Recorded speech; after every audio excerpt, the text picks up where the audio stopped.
Most people believe lying protects them. It doesn't. It exposes a pattern the other person is already detecting at a level you don't realize, and behavioral science has a very specific explanation for why that exposure becomes irreversible over time. The assumption is simple. If you manage the story, you control the outcome. That is not control. That is a behavioral pattern called narrative shielding, where someone attempts to override reality by manipulating perception instead of aligning with it. And this is where behavioral science becomes important, because the person you are lying to, what many call an empath, is not responding primarily to your words, but to the alignment or misalignment between what you say and what your behavior reveals. Most people overlook this entirely. They think empathy is about kindness or emotional sensitivity. It is not. It is pattern recognition applied to human behavior, often without conscious labeling, where microexpressions, timing, tone shifts, and incongruence create a signal that cannot be ignored. And once you see this pattern, you cannot unsee it, which raises a deeper question. What actually happens in the mind of someone who detects that misalignment? You have felt it before, that moment when someone says something that should make sense, but something in you resists it. A slight delay in their response, a shift in their breathing, the way their eyes disengage just before they finish a sentence. Behavior never lies, and what you experience in that moment is not suspicion. That is your behavioral detection system identifying incongruence before your conscious mind can articulate it. Chase Hughes calls this a critical distinction, the difference between listening to words and observing behavior. Most people are trained to prioritize language, but language is the easiest thing to manipulate. Behavior is not. The science explains this precisely. When verbal communication conflicts with nonverbal cues, the brain defaults to the nonverbal as the more reliable signal. And this is where the first behavioral layer begins to unfold. At first, there is confusion. You cannot explain why something feels off. You may even override it, telling yourself you are overthinking, that you are being too sensitive. That is not overthinking. That is a behavioral pattern called internal signal suppression, where learned social conditioning teaches you to ignore accurate data in favor of maintaining comfort. Most people accept this without question. The fact that you notice it means you already sense something deeper is happening.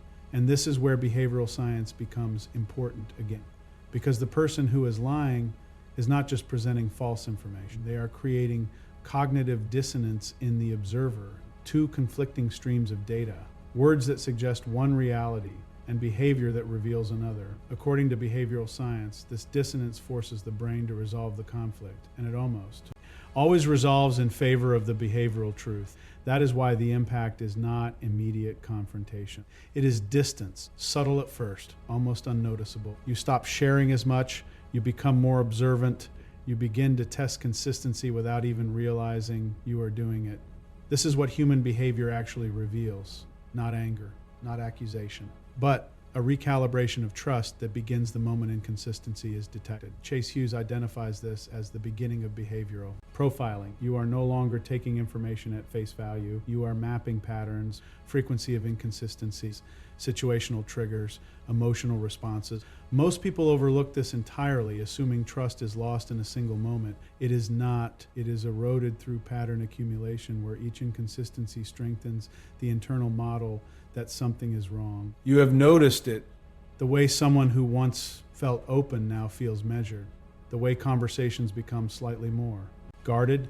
The absence of the ease that used to exist. That is not withdrawal. That is a behavioral pattern called adaptive distancing, where the brain reduces vulnerability in response to perceived unreliability. And once you see this pattern, you cannot unsee it. And this leads to the second behavioral layer. Because lying to someone who detects patterns does not just create doubt, it creates a feedback loop. Every new statement is filtered through the existing model of inconsistency. This is not judgment, it is efficiency. The brain is conserving energy by predicting outcomes based on past behavior. The science of human behavior shows that once a pattern is established, confirmation bias begins to reinforce it automatically. You begin to see connections that were previously invisible. Small inconsistencies that once seemed isolated now form a coherent structure. Timing mismatches, emotional reactions that don't align with the situation, over-explanations where simplicity would have sufficed, behavior never lies. And what you are observing is not deception and isolation, but a behavioral ecosystem built on misalignment. Chase Hughes spent years studying this exact dynamic. He found that once someone is identified as behaviorally inconsistent, their credibility is not just questioned, it is recalibrated permanently. That is not harsh. That is efficient. The brain prioritizes survival and predictability, and inconsistency threatens both. Most people overlook this entirely. Believing trust can be restored through explanation alone. But this is where the shift begins, because once behavioral awareness reaches this level, something changes in you. You stop trying to reconcile words with behavior. You prioritize behavior. You no longer need proof in the traditional sense, because the pattern itself becomes the proof. This is what human behavior actually reveals. Not certainty in every detail, but clarity in overall direction. And this is where behavioral intelligence becomes real power, not in controlling others, but in accurately interpreting them. You become less reactive, less emotionally entangled in inconsistencies, more observant, more precise. Chase Hughes describes this shift as moving from participant to observer, where you are still engaged, but no longer dependent on verbal confirmation to understand reality. There is validation in this, because what once felt confusing now has a structure. What once felt like overthinking is now recognized as accurate pattern detection. That is not intuition in a mystical sense. That is trained perception. Even if you never consciously trained it, the science explains this precisely. Your brain has been collecting data the entire time. And once you see this pattern, you cannot unsee it, which leads to the final behavioral truth.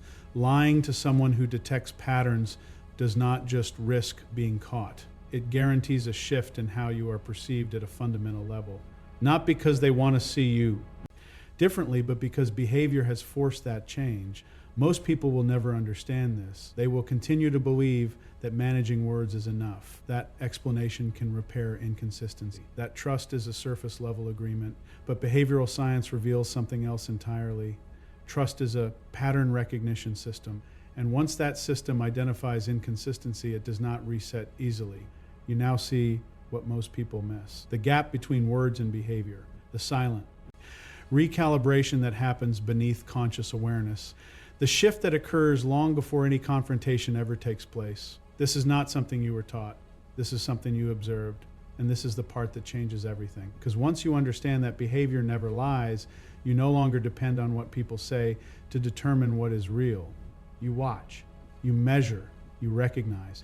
And in doing so, you operate at a level of behavioral awareness that most people will never reach. Lies do not damage relationships because they are wrong. They damage them because they reveal patterns that cannot be unseen.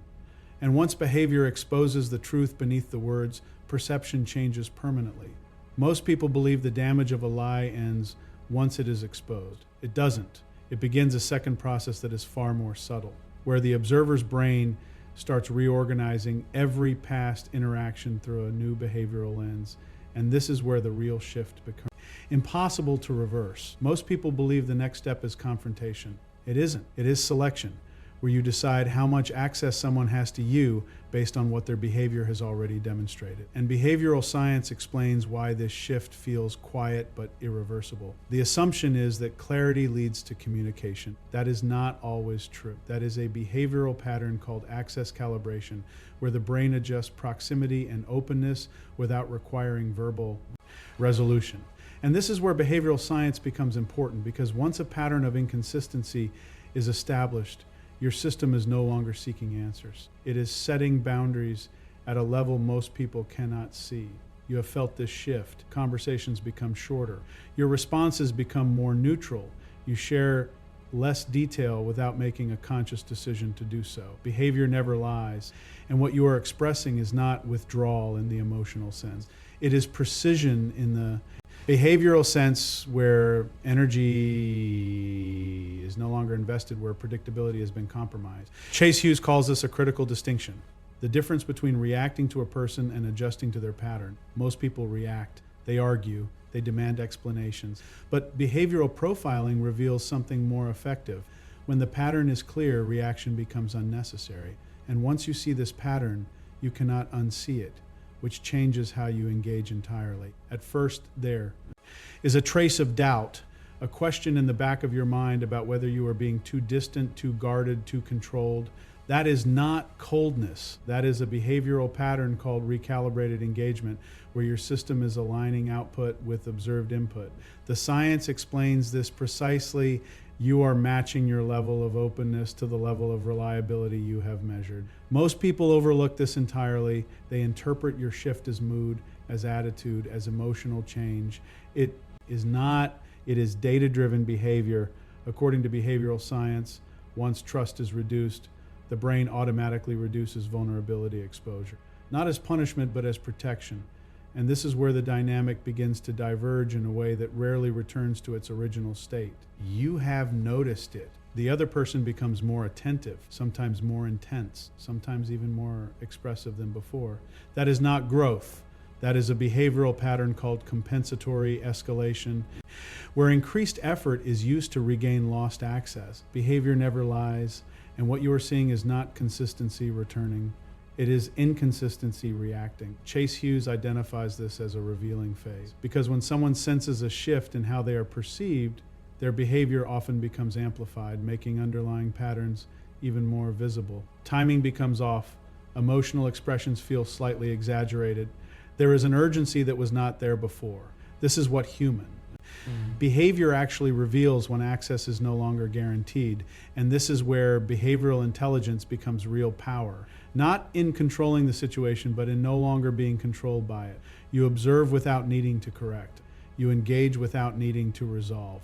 You understand without needing confirmation. And once behavioral awareness reaches this level, the interaction itself becomes a source of information rather than confusion. There is validation in this shift, because what once felt like uncertainty is now structured. What once pulled you into emotional loops now holds no urgency. That is not detachment in a negative sense. That is clarity. The science of human behavior shows that when perception aligns with reality, emotional turbulence decreases naturally. And once you see this pattern, you cannot unsee it, which leads to the deeper behavioral evolution most people never reach. Because at this point, the question is no longer whether someone is lying. That has already been answered by their behavior. The question becomes something far more defining. What role, if any, does this person now play in your behavioral environment? The assumption is that trust breaks in the present moment. That is not accurate. That is a behavioral pattern called retrospective reprocessing, where the mind revisits previous memories and reinterprets them using the newly discovered pattern of inconsistency. And this is where behavioral science becomes important, because what you thought was a single event becomes a structural pattern across time. You have experienced this. That moment after realizing someone was dishonest, when your mind quietly returns to earlier conversations. Things that once felt normal now feel staged. Moments that seem genuine now carry a different tone. Behavior never lies. And what you are witnessing is your brain updating its internal model to match the behavioral data it can no longer ignore. Chase Hughes calls this a critical distinction. The difference between isolated behavior and pattern continuity. Most people treat lies as separate incidents, but behavioral profiling reveals something else. Once inconsistency is detected, the brain assumes continuity until proven otherwise. And once you see this pattern, you cannot unsee it, which pulls you deeper into a level of observation most people never reach. At first, this creates a quiet form of discomfort, not dramatic, not explosive, just a subtle sense that something foundational has shifted.